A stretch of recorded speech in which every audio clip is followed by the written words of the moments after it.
Good afternoon, everyone. America is at a fork in the road, and the question before the American people is, which direction will we choose? President Biden and House Democrats unequivocally support a woman's freedom to make her own reproductive health care decisions. Extreme MAGA Republicans want to criminalize abortion care, impose a nationwide ban, and restrict access to IVF and contraception. President Biden and House Democrats want to protect and strengthen Social Security and Medicare. Extreme MAGA Republicans will end Social Security and Medicare as we know it. President Biden and House Democrats are working hard to lower housing costs, end price gouging, and grow the middle class.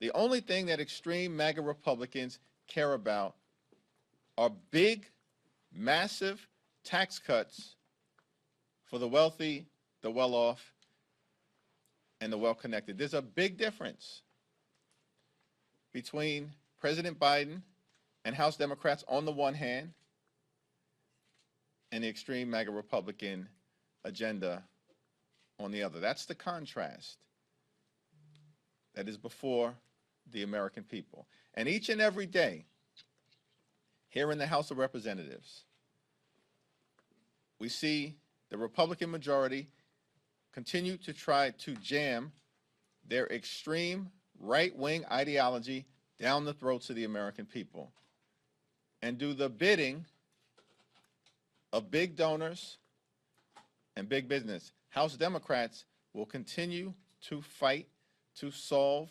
problems and deliver real results for everyday Americans. Questions? Mr. Leader, your party just got through a divisive primary in New York where you saw an incumbent fall. You have another one coming up in Missouri. How would you describe the tension between the moderate members of your party and the progressive members of your party? And is it your responsibility as a leader to support your incumbents that are in these vulnerable primaries? Yes, and that's what I've consistently done. In the Bowman primary, we saw a PAC, super PAC spend upwards of $14 million. Do you think that type of spending is appropriate? And many Democrats on the left of your caucus have forcefully called it out. Do you join with them in condemning that type of outside spending? I think that pro-Israel groups are going to support pro-Israel members of Congress. Pro-reproductive freedom groups are going to support pro-reproductive freedom members of Congress. Pro-climate groups are going to support pro-climate members of Congress or candidates who are out in the communities throughout the country. Our view on democracy reform broadly is that we have to do everything possible to protect and strengthen a government of the people, by the people, and for the people, which is why the House Democratic position, shared broadly by progressives, New Dems, and Blue Dogs, is that we have to get the Freedom to Vote Act, which is our signature piece of democracy reform legislation, over the finish line. In this Congress, the Freedom to Vote Act is H.R. 11. If we get the gavels back, the Freedom to Vote Act will be H.R. 1. That's our view, shared broadly by the entirety of the House Democratic Caucus, as to how to make sure we have the most accessible, authentic, and available electoral system possible. Second row. You go. What message do you That was think? very generous of you. Thank you. What message do you think it sends that Jamal Bowman lost his primary? From the very beginning of my journey in Congress, there hasn't been an electoral cycle where a sitting member of the House Democratic Caucus hasn't lost. It only happens in a handful of occasions each and every Congress. It's only happened once in this cycle. So in my view, it's hard to draw any general conclusion when the overwhelming majority of incumbent members of the House Democratic Caucus, from the moment that I first showed up in Washington, D.C., have been reelected. Each district is unique. Each campaign is unique. And as we do every cycle, at the end of the cycle, we try to figure out what lessons can be learned from the decisions that have been made by the voters that we're privileged to represent. Second round.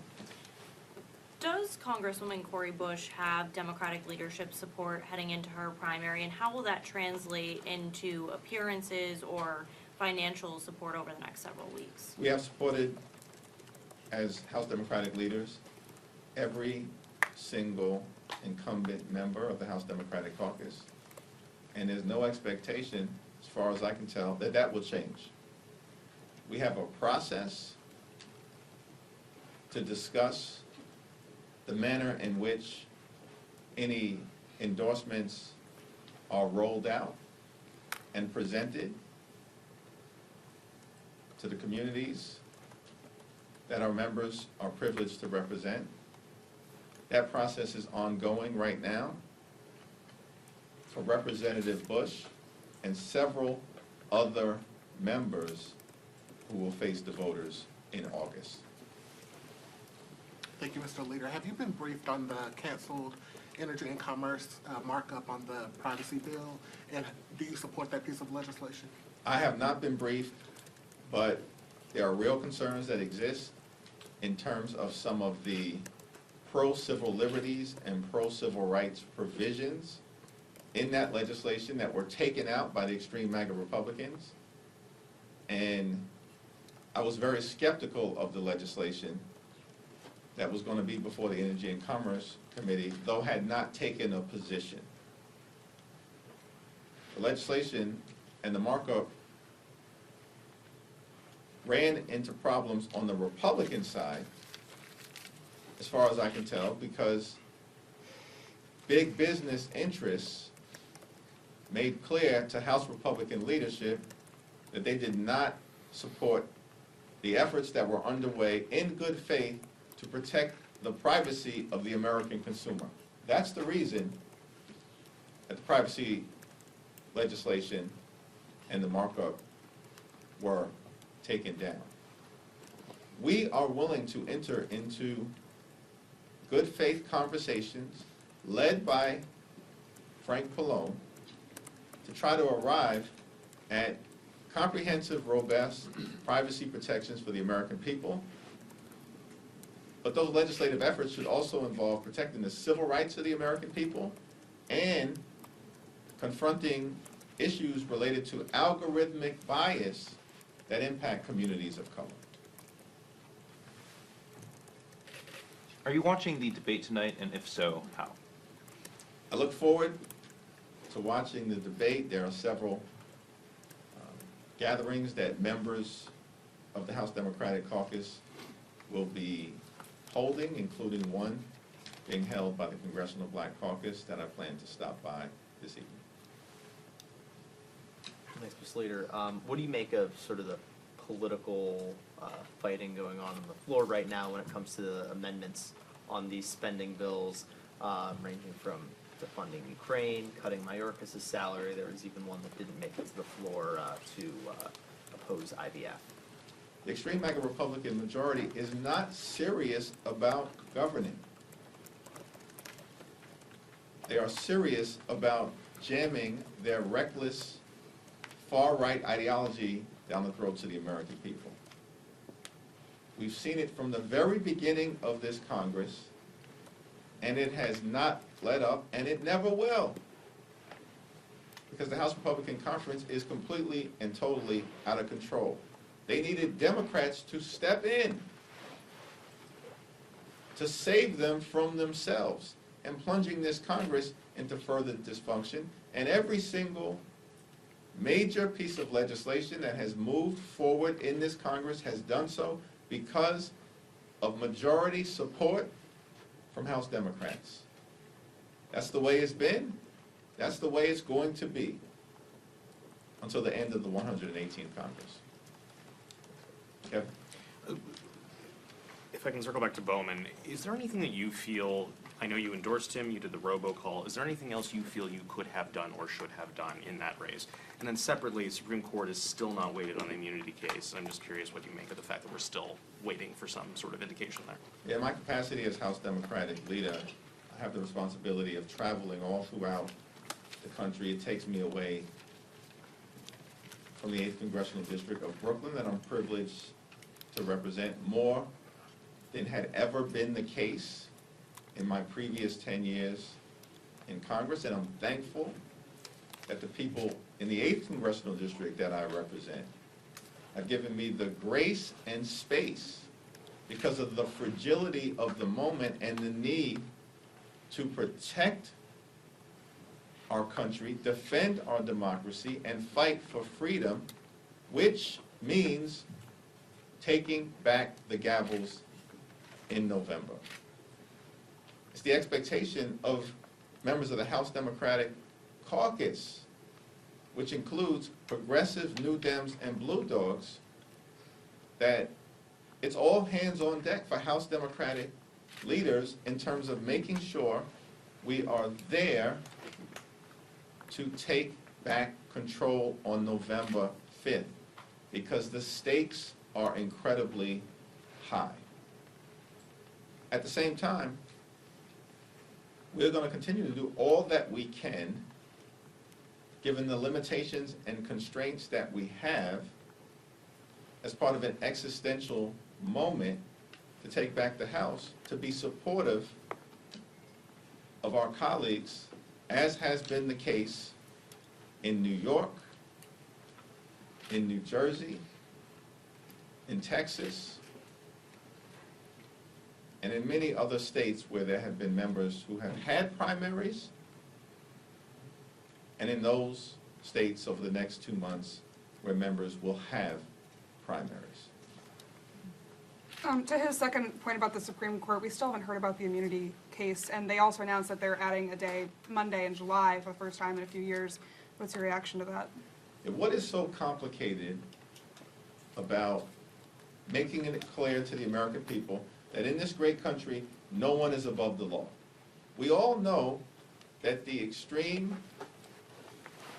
far-right MAGA majority on the United States Supreme Court is totally out of control. They detonated Roe v. Wade and reproductive freedom for millions of women across this country. Ended affirmative action and the ability for colleges and universities to make sure that their campuses look like America from being brought to life, and are probably preparing to undermine Congress's ability to enact consumer protection laws designed to benefit the health, safety, and well-being of the American people. But with respect to the immunity issue, this should be crystal clear. America is not an autocracy, and it's not a monarchy. We don't have kings in America. We have a democracy. And in a democracy, no one is above the law. What is so complicated about this decision at this moment? We know that Justice Thomas and Justice Alito are out of control. and driven by a far-right ideology that is way outside of the American mainstream. But it's not clear why some of the other justices haven't swiftly come to the conclusion that Donald Trump, as a former president, is subject to the same set of laws, expectations, and norms as the American people. Another one on the Bowman primary. To the earlier question about what message it sends, I appreciate it that there isn't maybe a general message from that, but you're familiar with the politics of your state. Members of your caucus have offered a variety of different theories as to why Bowman lost. Some of them blame AIPAC. Some of them say Bowman was out of sync with his district. I mean, why do you think he lost?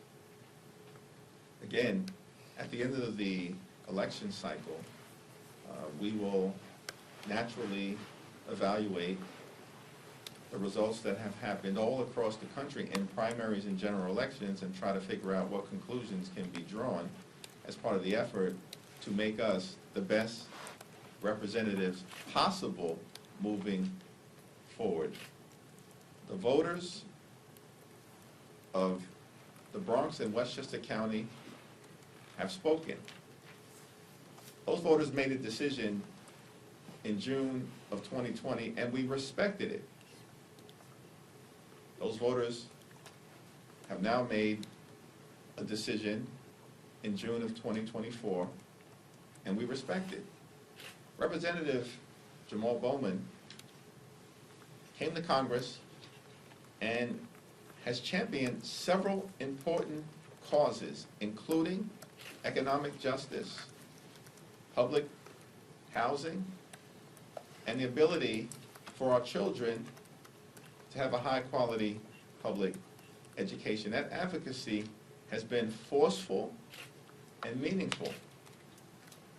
And all of us wish him well in his next chapter of public service.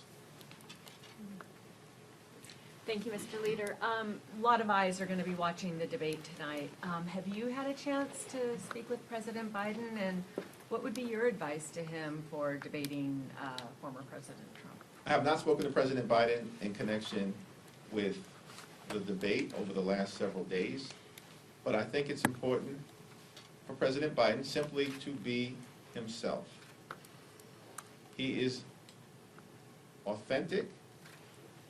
His life experiences are those shared by ordinary, everyday Americans. He's experienced family pain. He's persevered through it, and he remains in the arena because he cares about making life better for the American people.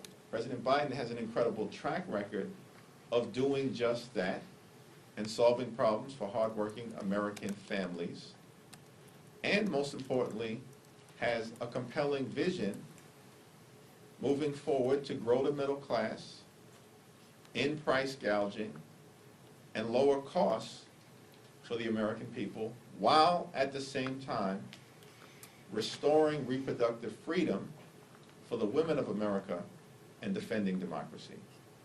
President Biden has a great story to tell, and I expect that he's going to tell it in a compelling way, notwithstanding the foolishness that we are likely to see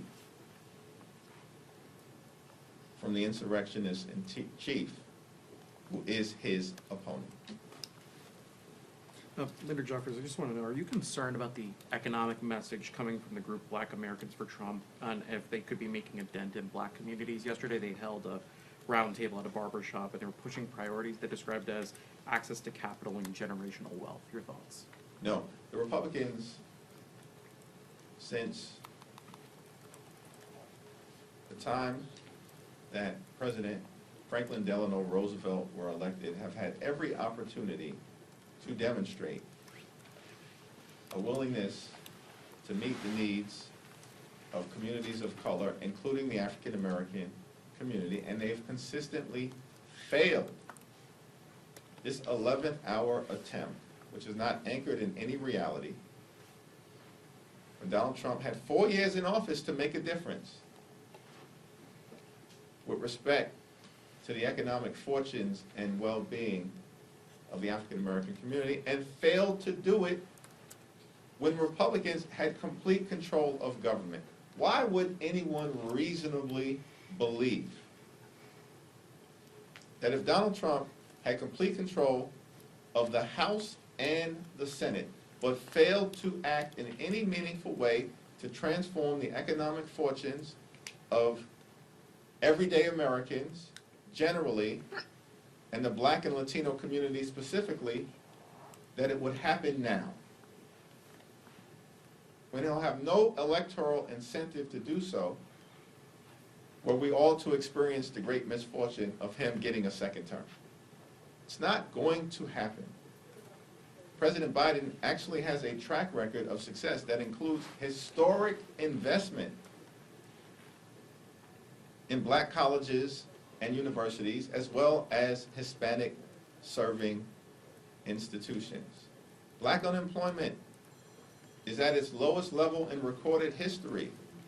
Small business creation is up for every demographic across America, as well as home ownership opportunities on the rise for communities of color. There is much more work to be done because we have been operating in a high cost of living environment that is a direct result of the shutdown of the economy connected to the COVID-19 pandemic and the implications on the supply chain that resulted from it.